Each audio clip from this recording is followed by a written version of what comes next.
Hello friends, welcome to Programming Concepts. My name is Amit and this is part 20 of ASP.NET Core MVC tutorial. In this video, we will see how controller communicates to model. This is continuation to part 19, attribute routing in ASP.NET Core MVC. So please watch it before proceeding to this one. I shared the link in the description. So let's go to Visual Studio, and this is the project which we are working with. So let's correct our routing and let's leave the conventional routing and delete all other routes from startup.cs class. And let's go to our employee controller and delete attribute routes from here as well.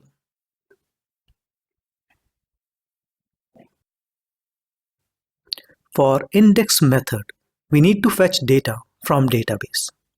For that, we already created SQL DB layer class which will interact with our database, right?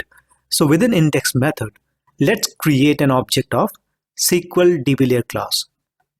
And let's add the required references as well.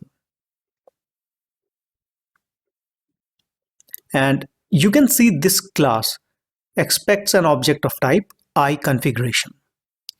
This is what we had discussed earlier in part 16 of this video series, that iConfiguration object contains references of configuration keys, right? So similar to what we had done in SQL DB layer class, so we need to fetch iConfiguration object in controller as well. So let me copy and paste the code from SQL DB layer class and paste it into controller class. Let's change the controller name. Add reference of iConfiguration which is present under Microsoft.extension.configuration. Alright, so we have object of iConfiguration available within controller as well via inbuilt dependency injection feature of .NET Core. Now let's pass this object to SQL DB layer class.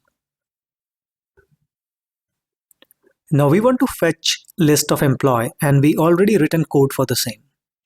So list of employee, let's name it employees, is equal to underscore DB layer dot get employees. Let's return employees object and change the return type to object. Let's run the program and see if we are getting list of all employees or not. And you can see we are getting all three employees from database. All right, so we successfully integrated our models and controllers and they are able to communicate with each other. So if I go back to Visual Studio, you can see the responsibility to initialize SQL DB layer is taken care by controller itself. And in real-time application, there might be hundreds of controllers. So in future, if we need to support Postgres or maybe SQL or MySQL or SharePoint, to fetch employee details, we need to make changes in all those controllers. So we will see how to fix this in our next video. Alright, so that's it from this video. If you have any queries related to the content of this video, do ask me in comments. Till then, thanks for watching.